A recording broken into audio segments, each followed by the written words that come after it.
సీమ అన్ని రంగాల్లో అభివృద్ధి చెందాలనే లక్ష్యంతో రాష్ట్ర ముఖ్యమంత్రి వైఎస్ జగన్మోహన్ రెడ్డి గారు ముందుకు వెళ్తున్నారని కర్నూలు జిల్లా నందికొట్కూరు నియోజకవర్గ వైఎస్ఆర్సీపీ సమన్వయకర్త బైరెడ్డి సిద్ధార్థ రెడ్డి అన్నారు. వైఎస్ జగన్మోహన్ రెడ్డి పాదయాత్ర చేపట్టి 3 సంవత్సరాలు పూర్తయిన సందర్భంగా బైరెడ్డి సిద్ధార్థ రెడ్డి ఆధ్వర్యంలో నందికొట్కూరులోని బ్రహ్మంగారి మఠం నుండి పటేల్ సెంటర్ కూడలి వరకు ర్యాలీ చేపట్టి భారీ బహిరంగ సభను ఏర్పాటు చేశారు. బైరెడ్డి సిద్ధార్థ రెడ్డి మాట్లాడుతూ దేశంలోనే ఎక్కడ లేని విధంగా గాంధీజీ కలలు కన్నా గ్రామ స్వరాజ్యాన్ని అమలు చేయాలని ఆశయంతో గ్రామ వాలంటీ సచివాలయ వ్యవస్థను ఏర్పాటు చేసి దాదాపుగా 3.5 లక్షల ఉద్యోగాలను ముఖ్యమంత్రి వైఎస్ జగన్మోహన్ రెడ్డి గారు కల్పించారని ఆయన అన్నారు. పాదయాత్ర సమయంలో అన్ని వర్గాల ప్రజలతో మమేకమై వారి సమస్యలను తెలుసుకుని ఏడాదిన్నర కాలంలోనే 90% పైగా హామీలను అమలు చేసిన ఘనత ముఖ్యమంత్రి వైఎస్ జగన్మోహన్ రెడ్డి గారిదేనని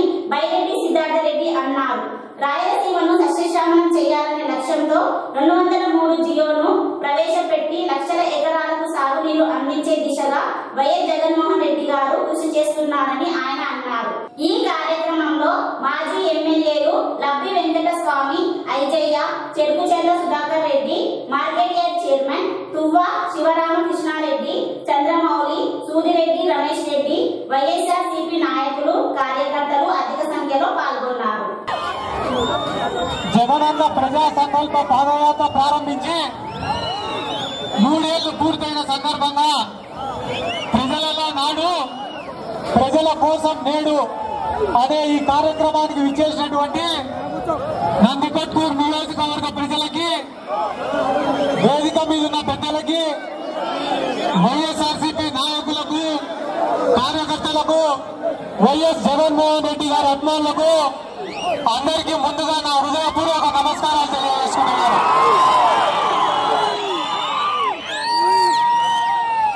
రాష్ట్రంలో పాదయాత్ర చేయాలన్నా, ప్రజల సమస్యలు తెలుసుకోవాలన్నా, ప్రజలలో మమేకం కావాలన్నా అది కేవలం వైఎస్ కుటుంబానికి మాత్రమే సాధ్యం.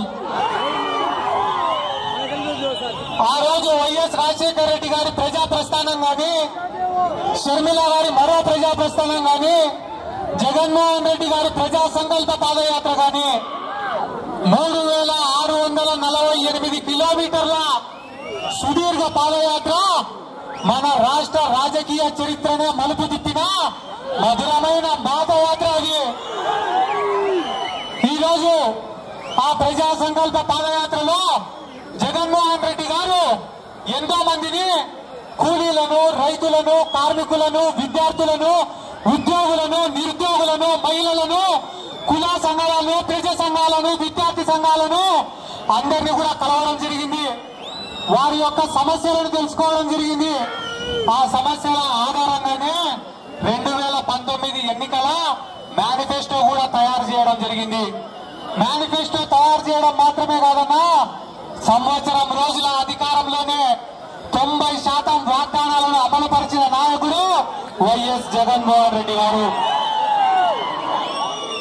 దేశంలో ఏ రాష్ట్రంలో లేని విధంగా ఈరోజు 5 మంది ముఖ్యమంత్రులను ఇచ్చిన ఘనత కూడా, ఉప ముఖ్యమంత్రులను ఇచ్చిన ఘనత కూడా వైఎస్ జగన్మోహన్ రెడ్డి గారిది. తన మంత్రివర్గంలో 60% బీసీ, ఎస్సీ, ఎస్టీ, మైనారిటీలకు అవకాశం ఇచ్చి ఒక సామాజిక విప్లవానికి నాంది పలికినాడు జగన్మోహన్ రెడ్డి గారు. ఈ రోజు ప్రభుత్వాన్ని పారదర్శకంగా నడుపుతూ ప్రజలకు సంక్షేమ పథకాలు అందాలన్నా, ప్రజలకు ప్రభుత్వం ద్వారా లబ్ధి చేకూరాలన్నా వాలంటరీ వ్యవస్థను స్థాపించి ప్రభుత్వాన్ని ప్రజల గడపకు తెచ్చిన నాయకుడు వైఎస్ జగన్మోహన్ రెడ్డి గారు. ఈ రోజు గత ప్రభుత్వాలు చూడండి, సంక్షేమ పథకాలంటే కేవలం ఎన్నికల ముందర ప్రజలను ప్రలోభపెట్టి మోసం చేసే ఒక ఆయుధంగా మాత్రమే వాడుకున్నారు. కానీ జగన్మోహన్ రెడ్డి గారు పేదవాడి కష్టాన్ని చూసి ప్రతి పేదవాడు సుఖంగా, సంతోషంగా, ఆర్థికంగా స్వయం శక్తితో ఎదగాలనే ఒక ఉద్దేశంతో అనేక రకమైన సంక్షేమ పథకాలను ప్రవేశపెట్టాడు ఈ రోజు. కానీ 40 ఏళ్ల రాజకీయ అనుభవం అని చెప్పుకుంటున్న నారా చంద్రబాబు నాయుడు గారు తన జీవితంలో ఎప్పుడూ చూడనటువంటి, చేయనటువంటి సంక్షేమాన్ని అభివృద్ధిని 40 ఏళ్ల నవ యువ ముఖ్యమంత్రి మన నాయకుడు వైఎస్ జగన్మోహన్ రెడ్డి గారు చేస్తుంటే ఓర్చలేక అసూయతో అనేక రకాల విమర్శలు చేస్తున్నాడు. ఈరోజు ఏమంటున్నారన్నా తెలుగుదేశం వాళ్ళు, జగన్మోహన్ రెడ్డి గారు 1,00,000 కోట్ల అప్పు చేశాడంట. జగనన్న ఈ రోజు 1,00,000 కోట్లు ఖర్చు చేసి లక్షల కుటుంబాలకు పెద్ద దిక్కుగా నిలిచినాడన్న మన రాష్ట్రంలో. మనం ఖర్చు చేసిన ప్రతి రూపాయికి కూడా మన దగ్గర లెక్క ఉంది. రైతులకు రైతు భరోసా గాని, బడికి పంపించే పిల్లలకు అమ్మఒడి పథకం గాని, విద్యార్థులకు జగనన్న విద్యా దీవెన గాని, వసతి దీవెన గాని, మహిళలకు వైఎస్ఆర్ ఆసరా గాని, వైఎస్ఆర్ చేయూత గాని, అవ్వ తాతలకు వైఎస్ఆర్ పెన్షన్ కానుక గాని, అన్నా ఆత్మహత్యలు చేసుకుంటున్న చేనేత కార్మికుల కోసం వైఎస్ఆర్ నేస్తం గాని, ఆటో డ్రైవర్ల కోసం, ట్రాక్టర్ డ్రైవర్ల కోసం, టాక్సీ డ్రైవర్ల కోసం సంవత్సరానికి 10,000 రూపాయల చొప్పున వైఎస్ఆర్ వాహన మిత్ర గాని, అగ్రిగోల్డ్ బాధితులను ఆదుకునే విషయం గాని, ఆగిపోయిన 104, 108లను తిరిగి ప్రారంభించే విషయం గాని, ఆరోగ్యశ్రేణి తిరిగి అమలు చేసే విషయంలో గాని, అన్నా పేదవాడి సొంత ఇంటి కలను నెరవేర్చాలనే ఉద్దేశంతో 30 లక్షల ఇళ్ల పట్టాల పంపిణీ చేసే విషయంలో గాని, అధికారం చేపట్టిన 2 నెలలకే 4 లక్షల ఉద్యోగాలను ఇచ్చి వాళ్లకు నెల నెల గౌరవ వేతనాలు చెల్లించే విషయం గాని, జగనన్న చేదోడు కింద రజకులకు గాని, నాయి బ్రాహ్మణులకు గాని, టైలర్లకు గాని సంవత్సరానికి 10,000 రూపాయల ఆర్థిక సాయం చేయడం గాని, ఇంత చెప్పుకుంటా పోతే కొన్ని వందల సంక్షేమ పథకాలను ప్రవేశపెట్టాడు మన నాయకుడు వైఎస్ జగన్మోహన్ రెడ్డి గారు. తెలుగుదేశం పార్టీ అధికారంలో ఉన్నప్పుడు 2.5 లక్షల కోట్ల అప్పు చేశారు. దేనికోసం చేశావు చంద్రబాబు నాయుడు? నువ్వు 2.5 లక్షల కోట్ల అవినీతి అప్పు అంటే ధర్మ పోరాట దీక్షల కోసం, నవ నిర్మాణాల దీక్ష కోసం, నీరు చెట్టుల్లో వర్కుల కోసం రాష్ట్రాన్ని దోచుకున్నాడు. వాళ్ళ కొడుకు దగ్గర దాచిపెట్టాడు ఈ నారా చంద్రబాబు నాయుడు. ప్రభుత్వ సొమ్మును మీ స్వప్రయోజనాల కోసం వాడుకునేది మీరైతే, ప్రభుత్వ సొమ్మును ప్రజలకు చేర్చింది మేము.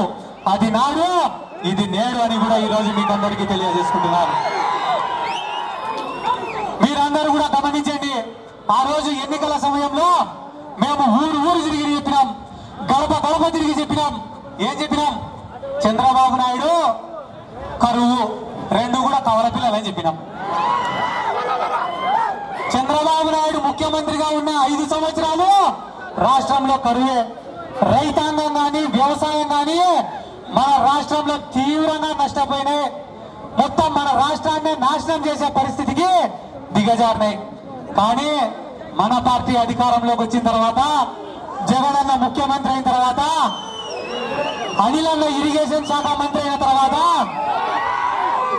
ఈ రోజు రాష్ట్రంలో సకాలంలో వర్షాలు పడుతున్నాయి, రైతుకు మంచి పంటలు పండుతున్నాయి, పండిన పంటలకు మంచి ధరలు వస్తున్నాయి, రాష్ట్రంలో ఉండే ప్రాజెక్టులన్నీ కూడా నిండుతున్నాయి. మీరందరూ కూడా ఒక్క విషయం గమనించండి. దేశంలో రైతు సంక్షేమం కోసం పాటుపడే ప్రభుత్వం కానీ, పార్టీ కానీ ఏదైనా ఉందా అంటే అది కేవలం వైఎస్ఆర్ కాంగ్రెస్ పార్టీ మాత్రమే. ఎందుకు నేను ఈ మాట చెప్తున్నానంటే, రైతుల కోసం రైతు భరోసా కానీ, జలకళ కింద ఉచితంగా బోర్లు వేపించే విషయం కానీ, వ్యవసాయానికి ఉచిత విద్యుత్ అందించే విషయంలో కానీ, గ్రామాలలో కస్టమ్ హైరింగ్ సెంటర్లను ఏర్పాటు చేసి సబ్సిడీ కింద పనిముట్లను అందించే విషయంలో కానీ, గ్రామాలలో రైతు భరోసా కేంద్రాలను ఏర్పాటు చేసే విషయంలో కానీ, అకాల వర్షాల కారణంగా పంట నష్టం జరిగితే ఆ పంట నష్టానికి కూడా నష్టపరిహారం ఇప్పించే విషయంలో కానీ ఎన్నో చేస్తున్నాం. ఈ రోజు రైతు సంక్షేమం పట్ల మాకున్నటువంటి చిత్తశుద్ధి దేశంలో మరే రాజకీయ పార్టీకి కూడా లేదని చెప్పి ఈ రోజు మీకు ఈ సందర్భంగా తెలియజేస్తున్నాను. ఈ రోజు ముఖ్యమైన విషయం మీరందరూ కూడా గుర్తుపెట్టుకోవాల్సిన విషయం ఏమిరా అంటే, భారతదేశంలో అత్యంత వెనుకబడిన ప్రాంతాలలో మన రాయలసీమ కూడా ఒకటి. మన రాయలసీమ అభివృద్ధి కోసం ఎంతో మంది నాయకులు ఉద్యమం చేశారు. వాళ్ళందరి ఆశ, ఆకాంక్ష, కోరిక ఒక్కటే. అది ఏమిరా అంటే రాయలసీమకు రాజధాని కావాలా, రాయలసీమకు హైకోర్టు కావాలా, రాయలసీమకు నీళ్లు కావాలా, రాయలసీమలో ఉన్న నిరుద్యోగులకు ఉపాధి కావాలా అని. దాంట్లో భాగంగానే ఈ రోజు మన నాయకుడు వైఎస్ జగన్మోహన్ రెడ్డి గారు మన రాయలసీమకు, మన కర్నూలును న్యాయ రాజధానిగా ప్రకటించినారు. ఈ రోజు మీరు రాష్ట్రంలో గాని, దేశంలో గాని, ప్రపంచంలో గాని ఎక్కడికైనా పోండి, ఏ ఊరు మీది అంటే కర్నూలు అని చెప్పండి. మనం చెప్పాల్సిన అవసరంలా అవతలి వాడు చెప్తాడు మీది ఆంధ్రప్రదేశ్ కి న్యాయ రాజధాని కదా అని. జ్యుడిషియల్ క్యాపిటల్ ఆఫ్ ఏపీ అని చెప్తారు. అంతటి గౌరవం ఇచ్చినాడు మనకు మన నాయకుడు వైఎస్ జగన్మోహన్ రెడ్డి గారు. రాయలసీమలోని కొన్ని లక్షల ఎకరాకు నీళ్లు పారియాలా, రైతులను కాపాడాలా అనే ఒక సదుద్దేశంతో 203 జీవోలు ప్రవేశపెట్టారు. రేపు గాన రాయలసీమ ఎత్తిపోతల పథకం పూర్తయితే మన రాయలసీమలోని కొన్ని లక్షల ఎకరాలకు నీళ్లు ఇవ్వచ్చు మనం. అదే రకంగా కడపలో స్టీల్ ఫ్యాక్టరీ ప్రారంభించినారు. కడప స్టీల్ ఫ్యాక్టరీ పూర్తయితే దాంట్లో కొన్ని వేల మంది యువకులకు కూడా ఉపాధి దొరుకుతుందని చెప్పి ఈ సందర్భంగా నేను తెలియజేసుకుంటూ, అన్న వర్షం పెరుగుతుంది, సరే మాట్లాడు, వర్షం పెరుగుతుంది, మీరు ఆపమంటే ఆపుగా, మాట్లాడమంటే మాట్లాడు.